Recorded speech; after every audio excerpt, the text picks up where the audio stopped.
punya kesalahan. Ibu kalau mau mencari kesalahan tetangganya pasti dapat. Bukan hanya satu, mungkin dua, mungkin tiga, mungkin banyak sekali. Walah, ternyata itu begitu. Tak kirain, ternyata itu sudah kejelekan. Selamatkan tetangga kita dari pandangan kita yang tidak baik. Pastikan. Saya ulang, jangan mencoba mencari kesalahan tetangga kita. Itu hak mereka. Kalau ingin selamat kita, maka yu'minu billahi wal yawmil akhir falyuhsin jar, kata Rasulullah. Selamatkan mereka dari pandangan yang tidak baik.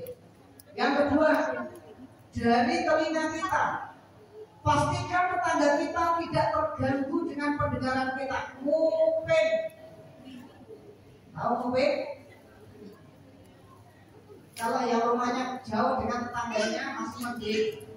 Ini masalah jika mereka yang punya tetangga yang hidup di kos-kosan, tetangganya hanya dipisah dengan tembok. Ada permasalahan sedikit, tetangganya suami sama istrinya mulai saling tegas dengar. Apa itu? Ketika ibu tahu suami istri yang ada di sebelah kita, tetangga kita, kelihatannya sudah mulai saling tegas, yang ibu lakukan bagaimana? Selamatkan orang itu dari pendengaran kita. Gak usah kita kepengen cari tahu kepo. Cepat-cepat ibu pergi, ya kemana ke dapur. Kalau memang nggak bisa karena mau pergi kemana juga ruangannya segitu-segitu aja, tetap dengar. Ibu pakai handset atau handphone namanya itu ya, pakai handphone isi putar ngaji dan sebagainya, maka itu aman. Ini orang yang akan menjadi orang yang selamat di akhirat. Tapi ketika ibu bunyi, tetangga sudah mulai bertengkar, ibu semakin penasaran. Ibu kemudian gulung koran atau kertas begini. Kan? Ya Allah. Suaminya lihat, kamu itu ngapain? Ini mas, seru sekali. Mana gantian saya? Selamatkan tetangga kita dari pendengaran kita, Bu. Jadi adabnya Bu, lain kali tolong. Kalau ibu tahu itu adalah keburukan yang akan dilakukan, mereka bertengkar dan sebagainya, selamatkan mereka. Karena kalau ibu sudah mendengar dan tahu persis, setan akan menggoda. Udah tahu semua kan? Rahasianya mereka bertengkar, apa yang dipakai bertengkar, nanti alasannya tahu. Seorang yang mendengar keburukan, setan nggak berhenti sampai situ. Setan akan menyuruh ceritakan kepada orang lain.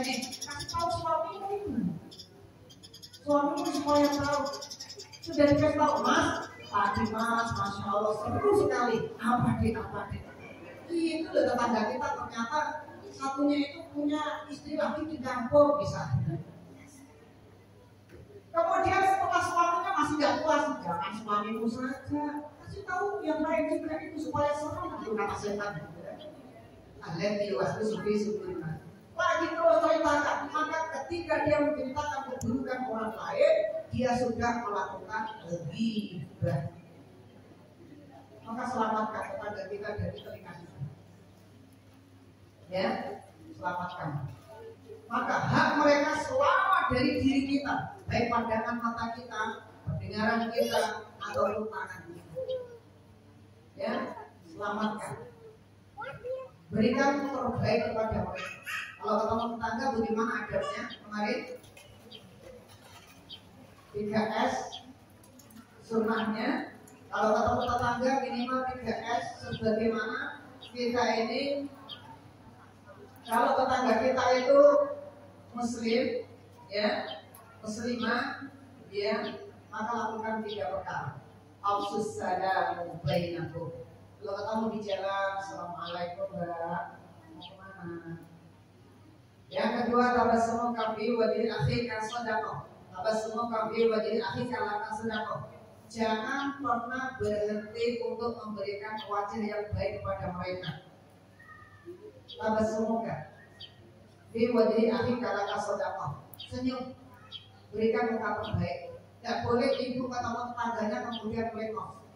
Gak boleh ibu ketemu tetangganya di jalan pura-pura gak tahu. Nanti tetangganya sudah masang luka baik-baik, sudah mau ketemu ibu, kemudian ibu berenosi, betapa sakitnya hatinya. Pernah ketemu yang seperti ini? Ya, ibu saja kalau ketemu seperti itu kan rasanya gak enak kan? Maka berikan senyuman. Salam, berikan senyuman. Tambah senyum kami wadi akhika laka sedekah. Yang pertama salam, yang kedua senyum, yang ketiga apa? Ya, jika ada memungkinkan ibu ketemu berpapasan di jalan atau sama-sama nyapu misalnya di depan rumah, ya saling memberikan senyuman, kemudian sama, ya sebelum nyapunya dilanjutkan, ya ini dulu, salaman dulu. Ya. Yang ketiga itu 3S ditambah 1H. 1H kalau dengan tetangga itu tahabu, saling memberi hadiah. Maka itu kalau lagi masak, ya, apalagi masaknya yang ekstrim, yang baunya nggak bisa ditahan-tahan sampai kemana-mana, jangan sampai tetangganya juga hanya mencium baunya saja. Ya, bagaimana Ustaz, saya tinggal di kos-kosan setiap hari, ya pasti dia cium bau masakan saya, kasih terus setiap hari. Gimana caranya ibu kalau nggak ingin memberi kepada dia, ya diatur supaya tidak sampai baunya tercium oleh orang itu. Misalnya di rumah, maka tahabu ibu beri hadiah. Makanya sunnahnya itu kalau kita ini masak disuruh memperbanyak kuahnya. Tapi maksudnya memperbanyak kuahnya ya memang pas lagi masak ini memang sayurnya ada banyak kuahnya. Kalau tumis itu kasih banyak kuahnya ya mungkin nggak pas ya. Iya. Hadirkan ya masakan kita untuk tetangga kita. Kalau nggak setiap hari ya mungkin seminggu sekali. Kalau nggak bisa seminggu sekali ya mungkin 2 minggu sekali. Kalau nggak bisa sebulan sekali. Hari Jumat misalnya itu masak nasi kebuli, Masya Allah, kasih tetangganya. Ya. Karena biasanya kalau hari Jumat saya diundang ke situ. Biasa makan nasi kebuli ya. Kalau nggak bisa seminggu sekali, sebulan sekali. Kalau nggak bisa sebulan sekali, setahun sekali, hari Idul Fitri panggil undang tetangganya, buat ayo makan sama-sama. Hari Raya Idul Fitri. Ya, panggil sini jauh. Maka haknya tetangga adalah aman dari segala keburukan kita. Lisan kita, pandangan mata kita, pendengaran kita. Pastikan aman dari mengganggu mereka. Ya.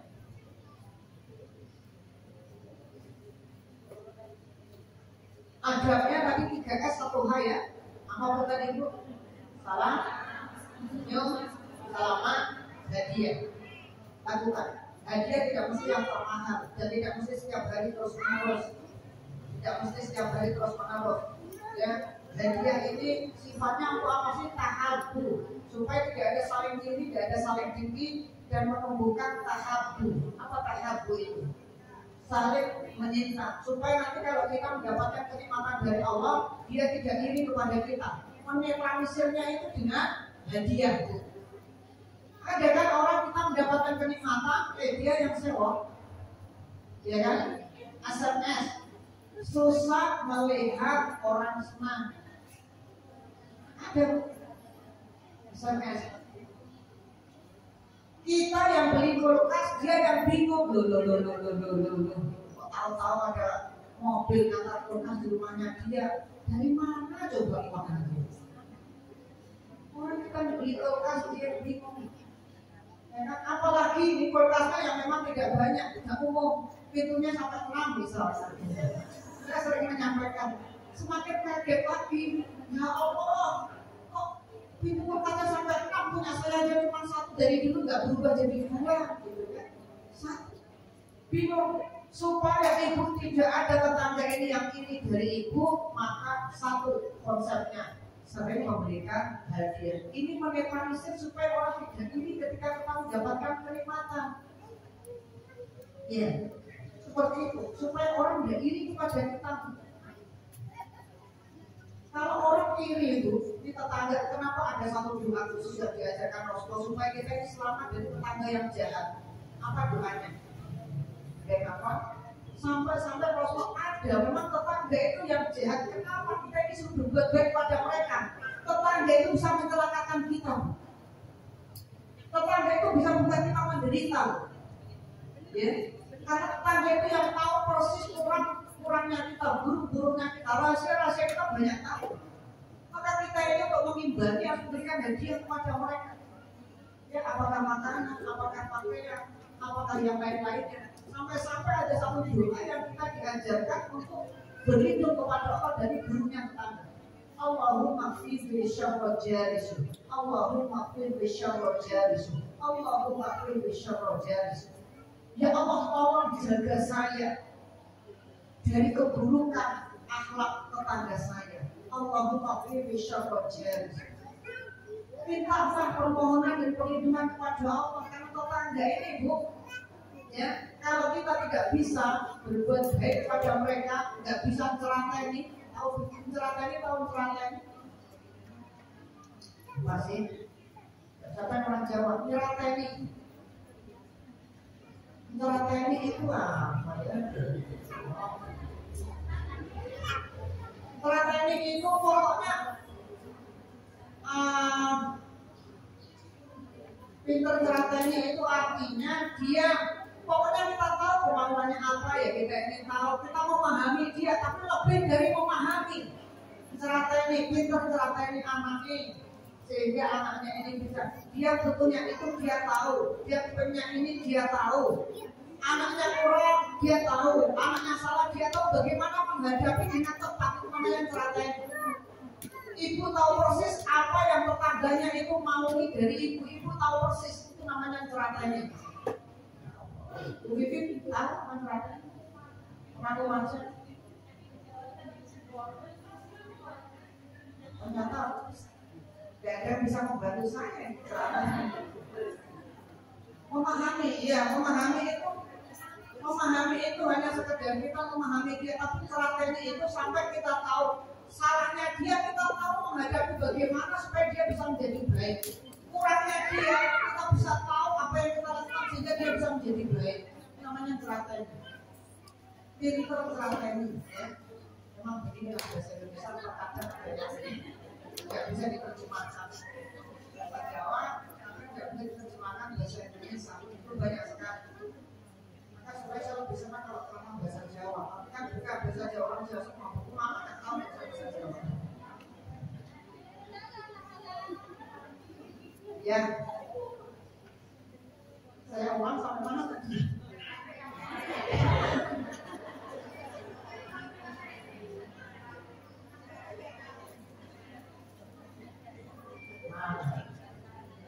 Sampai haknya tetangga, ya. Jadi tetangga ini sangat mengerikan jika kita tidak tahu cara teninya menghadapinya tadi. Maka ibu harus tahu tetangga itu kriterianya apa, modelnya kayak apa, gerak-geriknya seperti apa, pembawaannya bagaimana, dia baperan atau tidak, orangnya suka tambah urus atau enggak, tambah urus itu suka urusan orang. Ibu ya kepo tadi itu, ibu harus tahu ini tetangga saya ini model tipe mana, tipe A, tipe B, C, D, harus tahu persis. Kalau ibu salah mengambil tindakan bahaya. Jadi kalau di Jawa itu salahnya kita karena salah pengertiannya sampai bisa berjalan. Kalau di Jawa, ya maka ibu harus tahu menghadapi ini tetangga kayak apa tetangga kita ini. Oh tetangga ini modelnya sukanya dia nggak suka lihat kita ini kalau beli barang kemudian dia tahu mesti dia akan iri. Jangan sekali-kali ibu beli barang kemudian dia tahu. Lebih ibu sembunyi-sembunyi saja walaupun nggak masalah, nggak dosa. Jangan sampai dia tahu kalau ibu beli TV misalnya 42 watt, jangan tahu. Kalau dia tahu punya dia ini cuma 20 watt, walaupun hanya kebalik angka jadi 42 jadi 2 watt, itu satu masalah. Iya. Ada tetangga yang tidak kuat melihat kebahagiaan tetangga yang lainnya. Jangan sekali-kali ibu tunjukkan kepada tetangga ibu tentang ibu yang sudah mendapatkan kenikmatan banyak. Simpen kali. Kalau ibu beli durian, ternyata tetangganya nggak pernah makan durian, ya, jangan ibu buang kue durian depan rumah. Tetangganya mencium bau durian berenang. Tahu berenang? Ada juga bahasa Indonesia. Ulang-ulangan berenang itu nggak tahu. Tapi yang memang seperti itu lebih enak disampaikan. Ibu jangan sampai buang kulit durian depan rumah sehingga baunya seperti itu, hanya mencium baunya saja. Sementara dia mau beli nggak kuat. Anaknya nangis, Bu, mau durian kayak punya itu tetangga yang di depan rumah. Anaknya nangis, dia nggak punya uang, gimana itu? Bagaimana ibu mau ngasih? Ibu beli cuma satu, sementara anggota ibu ada 6 orang, itu aja ibu masih kurang. Saya ini kalau beli durian 1-2 nggak cukup. Ya kenapa? Anggota keluarga saya itu 10 orang. Maka Bu saya sampaikan, kalau ketemu tetangga begitu, ibu harus tahu jangan pamer ibu punya sesuatu yang bagus atau berharga, jangan pamer. Dan jangan pamer. Ibu simpan saja. Ibu harus tahu kriteria tetangga. Ibu bukan hanya harus tahu ditutup suaminya, anaknya, keluarganya seperti apa. Ibu harus tahu bagaimana karakter tetangganya. Kalau tidak bahaya. Makanya kita diajarkan berdoa doanya tadi. Allahumma qini syarrojal. Allahumma qini syarrojal. Ya Allah, jagalah aku dari keburukan akhlak tetangga. Hati-hati. Jadi doa yang diajarkan kepada kita yang senantiasa kita berdoa. Makanya ada tadi itu untuk menetralisir supaya hatinya tidak buruk kepada kita, tidak iri kepada kita. Satu tadi, agar tumbuh cintanya dia kepada kita. Satu tadi apa? Tahadu. Hendaknya kalian saling memberikan hadiah. Walaupun tidak sering-sering. Ibu pulang dari kampung, bawakanlah dia apa makanan khas di kampungnya ibu, bawa dia. Bawain dia. Ya, kan begitu adabnya. Ya.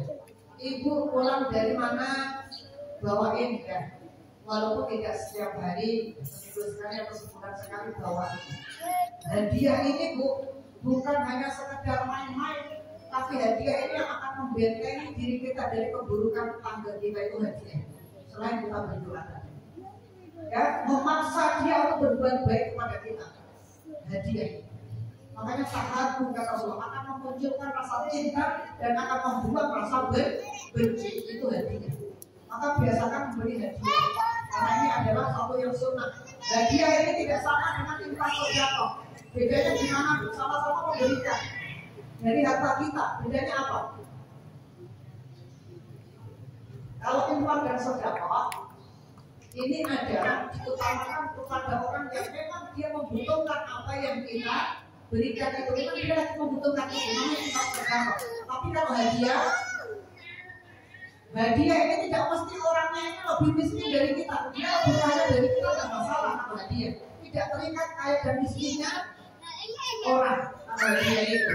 Kenapa? Karena hadiah tujuannya apa tadi ini? Kata Rasulullah, tahabu untuk memunculkan kasih sayang dan membuat rasa benci. Jadi jangan menyembelihkan hadiah. Kalau ibu suka memberikan infak dan sedekah, kalau kepada tetangga jangan lupa seringlah memberikan hadiah. Ada apa-apa tuh pernah kita lihat dulu. Anak kita nangis, yang merasakan resahnya, gelisahnya tetangga. Ya Allah, kenapa anaknya menangis terus? Yang terganggu pertama kali tetangga kita, bukan anak kita nangis terus. Betul Bu? Ya. Ada masalah-masalah yang menolong pertama kali nanti akan tetangga.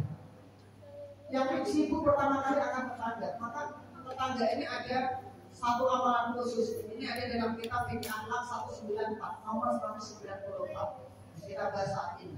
Dan mudah-mudahan kita diberikan kekuatan oleh Allah untuk bisa berbuat baik kepada tetangga kita. Insya Allah akan kita lanjut dari waktu karena memang ini masih belum selesai tentang adab kita dengan tetangga. Yang jelas, hendaknya kita menyelamatkan tetangga kita dari tangan kita, dari pandangan mata kita, dari telinga kita, dari lisan kita, kemudian dari perbuatan-perbuatan kita. Pastikan tetangga kita aman dari kita. Terima kasih. Assalamualaikum warahmatullahi wabarakatuh.